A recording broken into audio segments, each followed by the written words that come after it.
Jesús proclamaba la buena noticia del reino y sanaba todas las dolencias de la gente.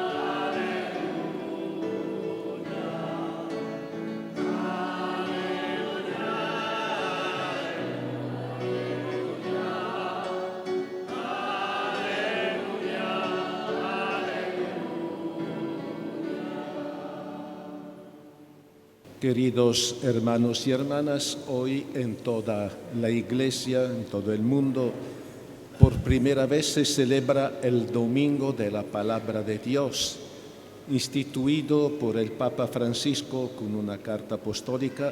¿Para qué? Él dice, para hacer que la Iglesia reviva el gesto del resucitado, que abre también para nosotros el tesoro de su palabra, para que podamos anunciar por todo el mundo esa riqueza inagotable. Estas palabras del Papa se refieren al episodio del Evangelio de Lucas que narra que Jesús resucitado, estando con los 2 discípulos de Emaús, les abrió el entendimiento para comprender las Escrituras. Por eso nosotros somos llamados a revivir ese gesto de Jesús, a escuchar y reconocernos en esa palabra y encontrar en la palabra de Dios la unidad, superando la dispersión y la división. En nuestro país vivimos una intensa experiencia de unidad alrededor de la Biblia cuando fue reintroducida en el Palacio de Gobierno durante los días del paro general. Ese gesto tan significativo no puede quedarse como un hecho anecdótico, sino como un llamado a conocer los tesoros de la palabra de Dios para que ella sea luz y guía de nuestra vida personal y social. La palabra de Dios para nosotros cristianos reviste una importancia fundamental. Es la palabra creadora que existe antes del tiempo, como dice el Evangelio de San Juan. En el principio existía la palabra y la palabra era Dios.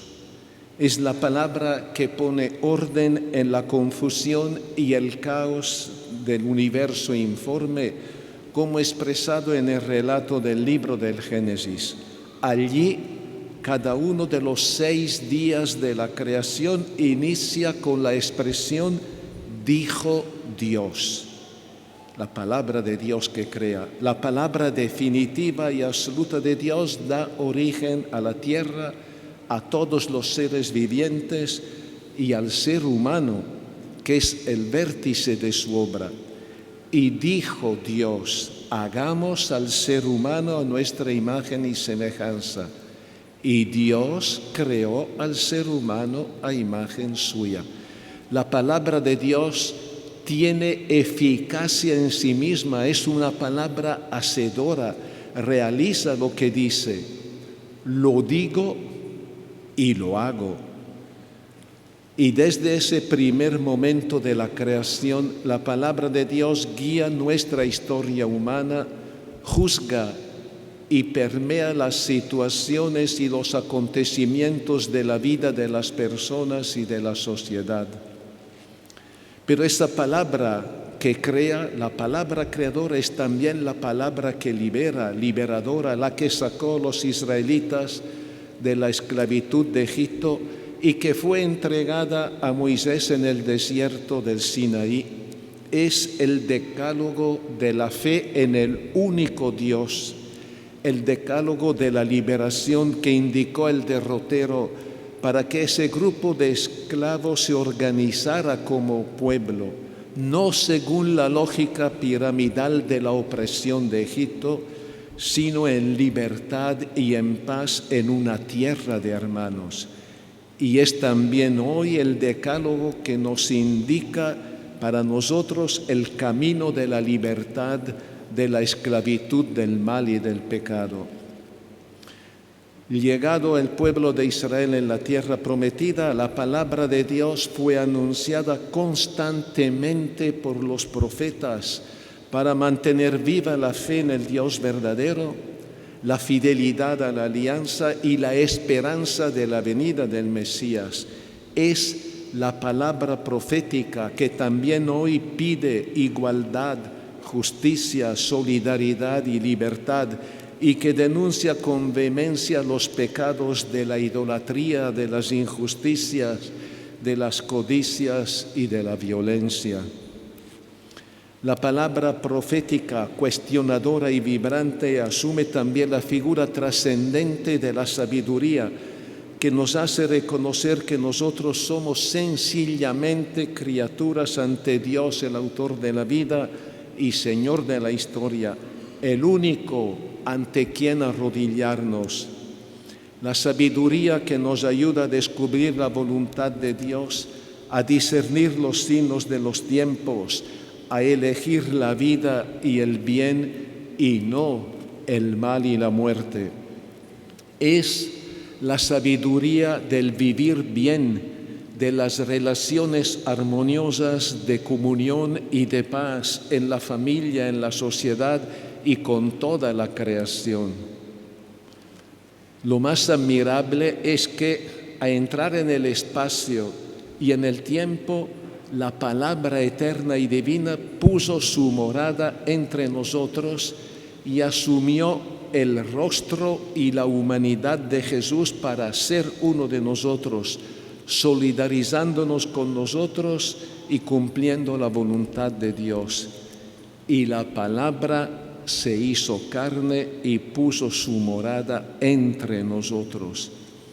Los apóstoles y los primeros discípulos tuvieron la gracia de ver y testimoniar el rostro humano de la palabra, Jesucristo, imagen del Dios invisible, y también de contemplar su gloria, la que recibió del Padre como Hijo único, lleno de gracia y de verdad. Y el Evangelio de hoy justamente nos presenta a Jesucristo que inicia su ministerio público en Galilea anunciando la palabra: conviértanse, porque el reino de los cielos está cerca. El reino de los cielos es el reinado del amor de Dios en el corazón de todas las personas, para que vivamos nuevas relaciones de hijos con Él y de hermanos entre nosotros. Pero Jesucristo no solo anuncia el reinado de Dios, Él lo encarna en su persona, siendo la buena noticia para los pobres, sanando a toda clase de enfermos, perdonando a los pecadores y liberando a los poseídos por espíritus malignos.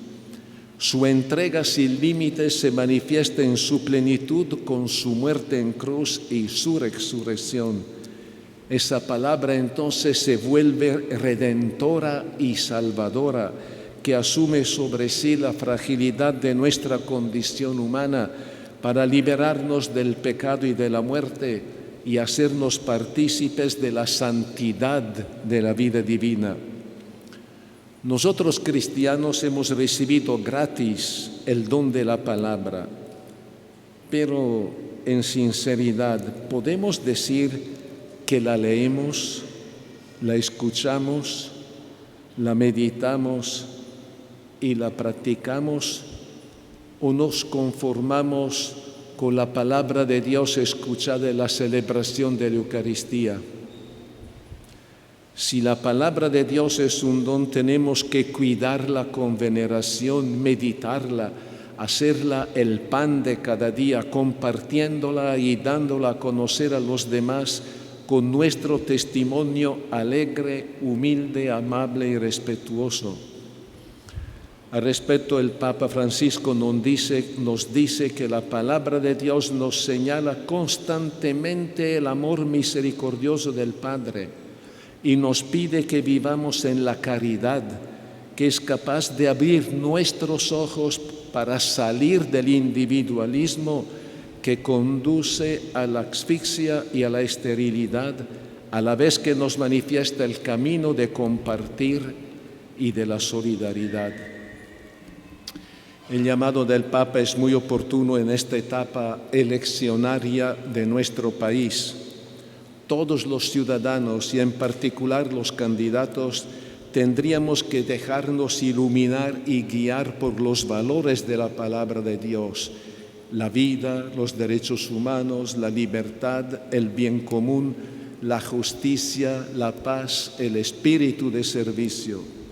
Lo que tiene que primar, incluso por encima de las justas aspiraciones, es la salvaguarda de la democracia y de la unidad alrededor de programas comunes, evitando la dispersión y el peligro de recaer en sistemas autoritarios. Termino con las palabras finales de la carta del Papa Francisco: que el domingo dedicado a la palabra haga crecer en el pueblo de Dios la familiaridad religiosa y asidua con la Sagrada Escritura, como el autor sagrado lo enseñaba ya en tiempos antiguos. Esta palabra está muy cerca de ti, en tu corazón y en tu boca, para que la cumplas. Amén.